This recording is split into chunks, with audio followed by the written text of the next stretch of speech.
धर्म स्नेही बंधुओं, कल्याण शब्द से कल्याणक बना है। पंच कल्याणक क्या कहते हैं इसे? अरे बोलिए ना। पंच कल्याणक कौन कौन से होते हैं? पहला गर्भ कल्याणक, दूसरा वाह जन्म कल्याणक, तीसरा तप कल्याणक, चौथा ज्ञान कल्याणक, पांचवा मोक्ष कल्याणक। इसमें से आपकी कितनी हो गई? गर्भ, जन्म, उंगली तो दिखा दो, हाँ ऊपर हाथ करो। जिनके गर्भ जन्म हो गए वो 2 दिखा दो, यदि तप और ज्ञान भी हो तो 4 दिखा दो। अच्छे से हाथ उठाओ।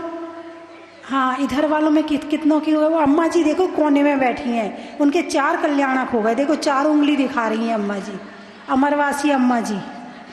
वाह हम तो धन हो गए यहाँ आकर। हम तो भगवान के कल्याणक के लिए आए थे, यहाँ ये कल्याणक वाले मिल गए। चलिए आपसे प्रश्न करती हूँ, और बताती हूँ, जब भगवान गर्भ में आए थे तो कुबेर ने 6 महीने पहले और 9 महीने गर्भ में रत्नों की वृष्टि करी थी। जब आप गर्भ में आए थे तो आपके यहाँ क्या बरसा था? कुछ भी नहीं। अच्छा, जब भगवान का जन्म हुआ था तो सौधर्मेंद्र 7 प्रकार की सेना को लेकर, ऐरावत हाथी लेकर, भगवान को लेकर फिर वो पांडुक शिला पर अभिषेक किया था। आपका जन्म हुआ था तब कहाँ आपका अभिषेक हुआ था? हॉस्पिटल में एक दाई ने टब में रख के लोटा डाल दिया होगा, हो गया तुम्हारा अभिषेक है। सुनिए, हमारा गर्भ तो है मगर कल्याणक नहीं है। हमारा जन्म तो है मगर कल्याणक नहीं है। हम गर्भ और जन्म कल्याणक किसे कहते हैं? जिनका गर्भ अंतिम होता है, पहली बात। अब वो आने वाले समय में कभी गर्भ में नहीं आएंगे। इसलिए दूसरी बात कि जिनका गर्भ स्वयं के और दूसरों के कल्याण के लिए होता है, उनका गर्भ कल्याणक होता है। और जिनका अंतिम जन्म होता है और अंतिम जन्म होने के बाद अब वो कभी जन्म नहीं लेंगे, और जिनका जन्म स्वयं के औरों के कल्याण के लिए होता है, उसको कहते हैं जन्म कल्याणक। अब बताइए, आप कितनों का कल्याण कर रहे हैं? चलो कितनों का तो छोड़ो, खुद का कर रहे कि नहीं कर रहे? खुद का भी नहीं कर पा रहे हैं तो कल्याणक कहाँ हुआ आपका? कल्याणक होते हैं तीर्थंकर के। किसके होते हैं?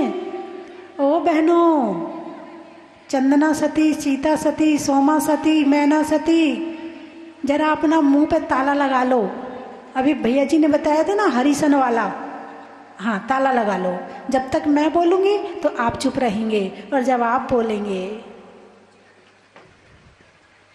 तो मैं चुप रहूंगी। इसलिए अभी आपको चुप रहने का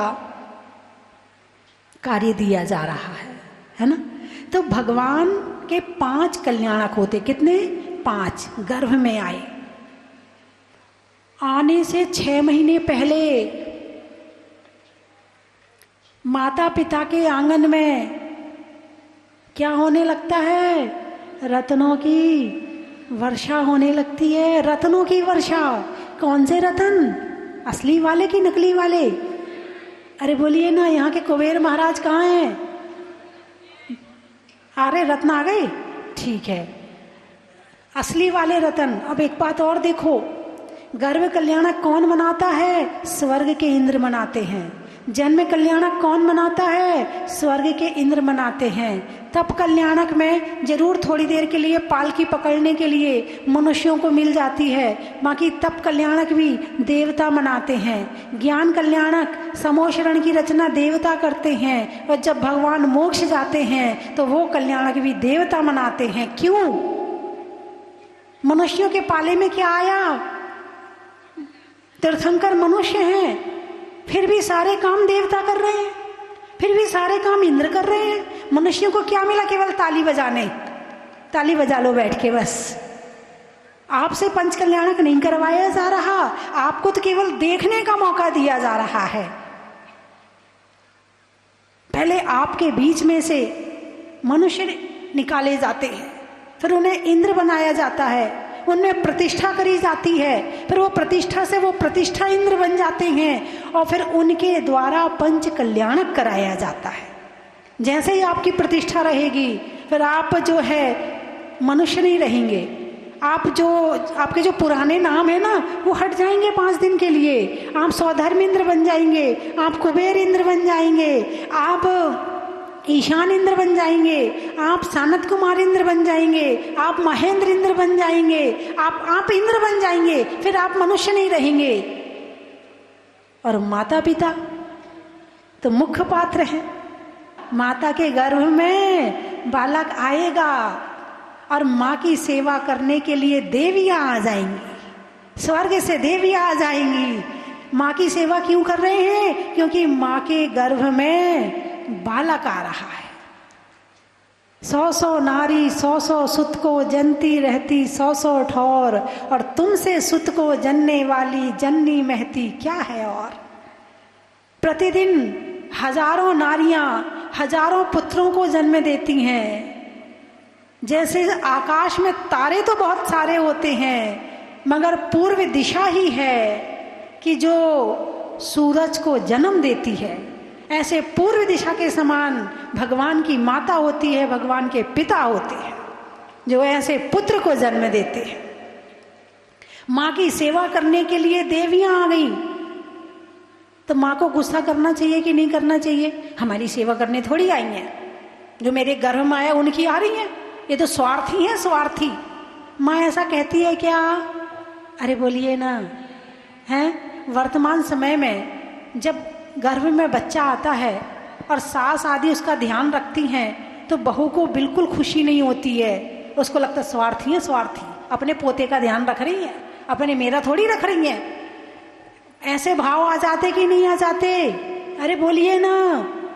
लेकिन वो माता है, माता यदि माता है, यदि बच्चे की सच्ची माता है तो ममता होगी, और जिसके अंदर ममता होती है उसके अंदर ऐसे भाव कभी नहीं आते हैं। जब वो सेवा करने देवियां आती हैं तो वो जो माता होती है वो बड़ा सौभाग्य मानती है कि मेरा जीवन धन्य हो गया, कि मेरे गर्भ में ऐसा बालक आया है कि स्वर्ग की देवियां सेवा के लिए आई।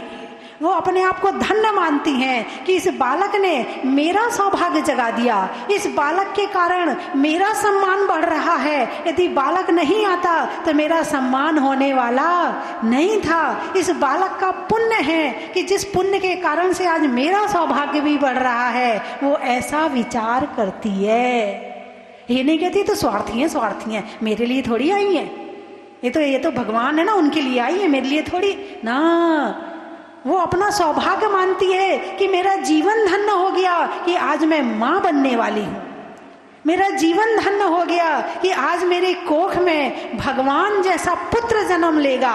मेरा जीवन धन्य हो गया कि ऐसा पुत्र जन्म लेगा जो तीनों लोगों का नाथ बनेगा। मेरा जीवन धन्य हो गया। वो ऐसा विचार करती है, ऐसा विचार नहीं करती कि स्वार्थी है, स्वार्थी, मेरे लिए थोड़ी आए हैं।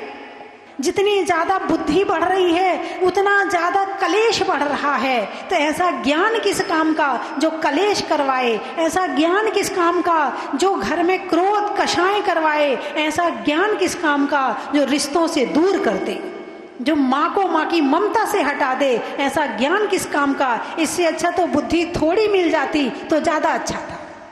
मोबाइल चलाना नहीं आता तो कोई बात नहीं थी, आपको टीवी चलाना नहीं आता कोई बात नहीं थी, मगर आप ये बुरे काम करते हो, इससे बुद्धि खराब हो रही है, अच्छी नहीं हो रही है।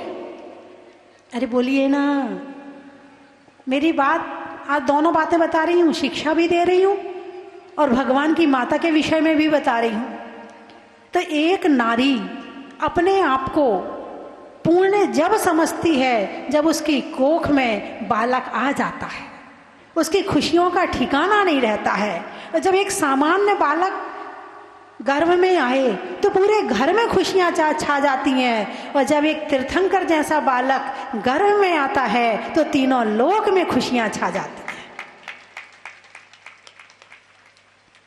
ये पंच कल्याणक है। इसको पंच कल्याणक वास्तव वाला मान के देखोगे तो आपको भावपूर्ण से और भाव भक्ति से आपका जीवन धन हो जाएगा। और ठीक है, ये तो होते ही रहते हैं, नहीं ठीक है, माया तो होती ही रहती, पंच कल्याण तो क्या है, यही तो है, बस गर्भ में आएगा, जन्म आएगा, हो गया काम, सब खत्म।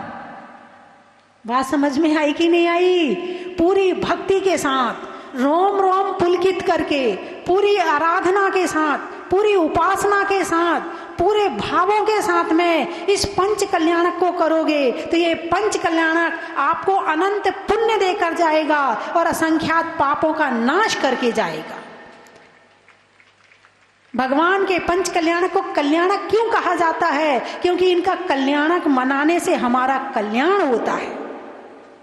ये कल्याणक तो पहले हो चुका है और एक एक क्रिया को बड़े ध्यान से देखना, क्योंकि गर्भ में तो आए हो, अपना गर्भ तो देखा नहीं, कम से कम परमात्मा का गर्भ देखना कि कैसे गर्भ में आते हैं, कैसे गोद भरी जाती है, कैसे जन्म होता है, कैसे पांडुक शिला पर अभिषेक होता है। और पांडुक शिला पर अभिषेक, दो तरह का अभिषेक, एक अरिहंत प्रतिमा का अभिषेक और एक जन्म का अभिषेक। जन्म का अभिषेक का जो अधिकार है वो जो इंद्रों को होता है, लेकिन हम मनुष्य इस पंच कल्याण को कर रहे हैं, इसलिए उनको भी अधिकार दिया जाता है कि हर व्यक्ति भगवान का अभिषेक कर सकता है।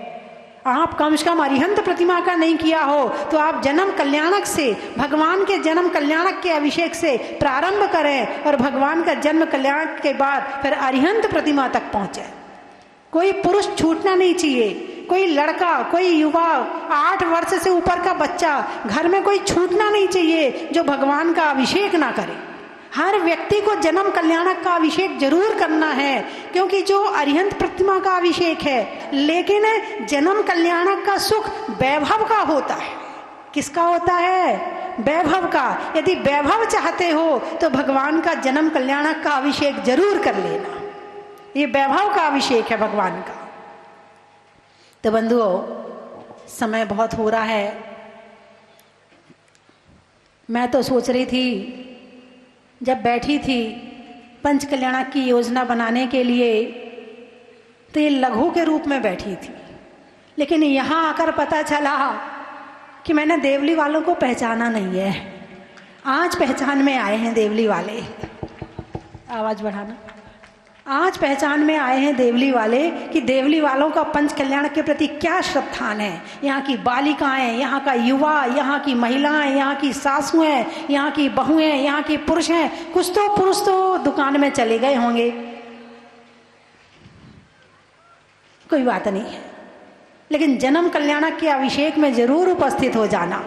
अपने अपने घर वालों से कह देना कि जन्म कल्याणक का अभिषेक आपको, अरे बोलिए ना, जरूर करना है। और जितनी माताएं हैं, जितनी बहनें हैं, वो भगवान की गोद जरूर भर देना, क्योंकि माता की गोद भरने से तुम्हारी गोद भरती है और माता की गोद भरने से तुम्हारे सुखों की गोद भरती है।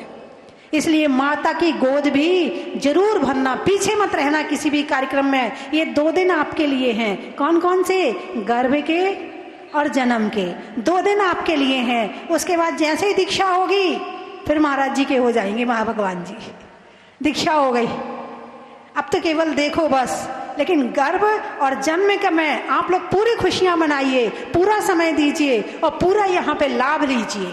और जो लाभ लेता है उसका भला होता, लाभ का उल्टा। अरे बोलिए ना, हमारे ऊपर अभिषेक मंडल बैठा हुआ है, लाभ का उल्टा भला। लाभ लोगे तो क्या होगा? भला होगा।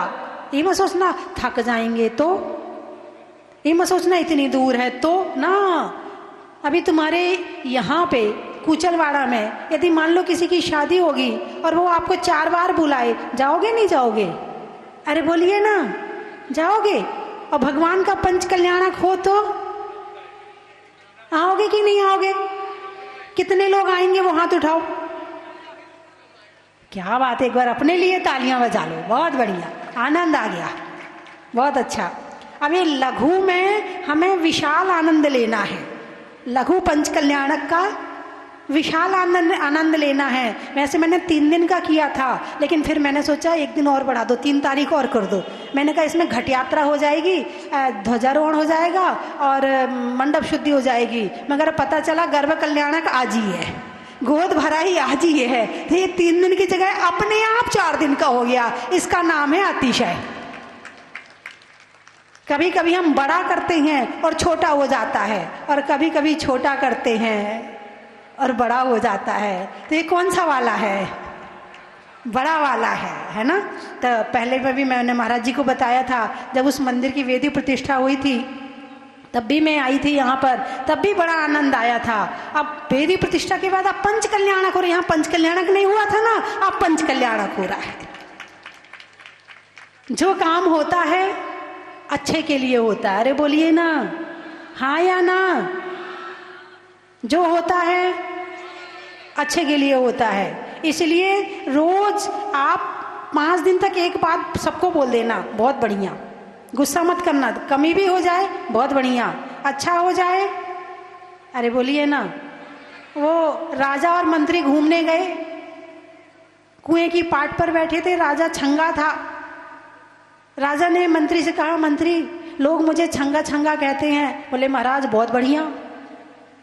राजा को गुस्सा आ गया, वो लोग तो मुझे छंगा कहते, ये कह रहा बहुत बढ़िया।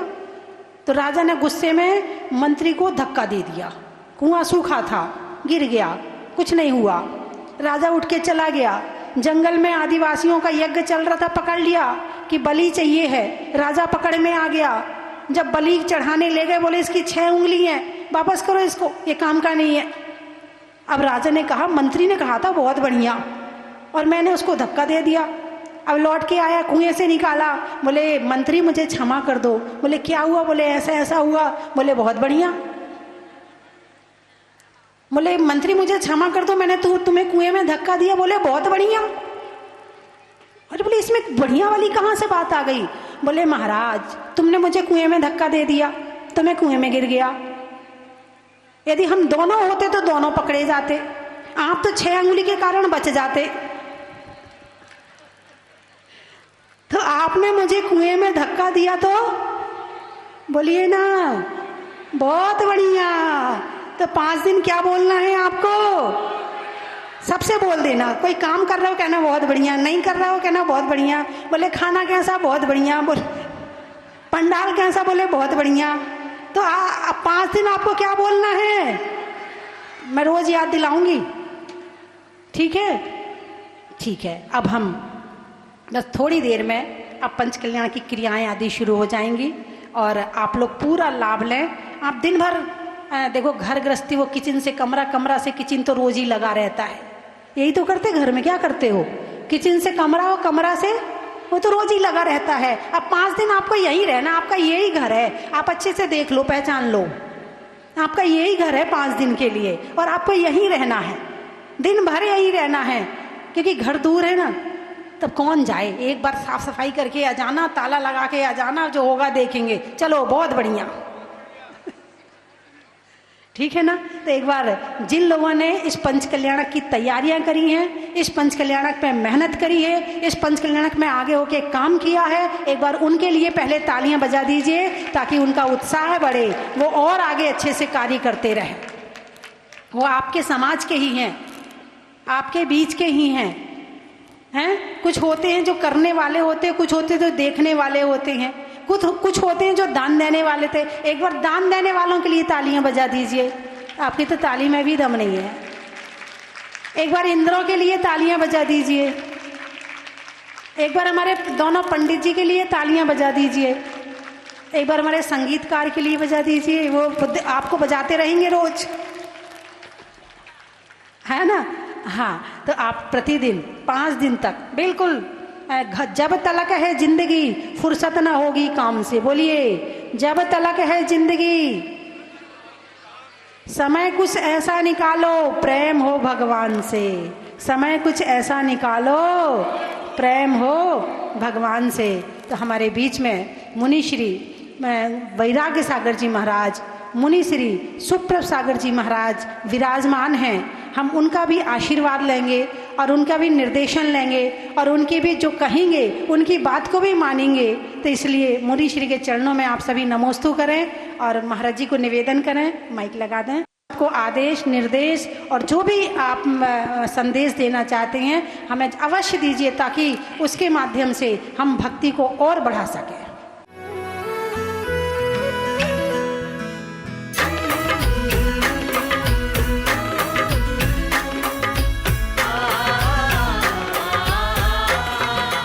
कंचन की थाल को सजाओ रे आज, रत्नों की थाल को भर लाओ रे आज। आओ आओ करे रे गुणगान आरती भगवन की। आओ आओ करे गुणगान आरती भगवन की। आओ आओ करे रे गुणगान आरती भगवन की।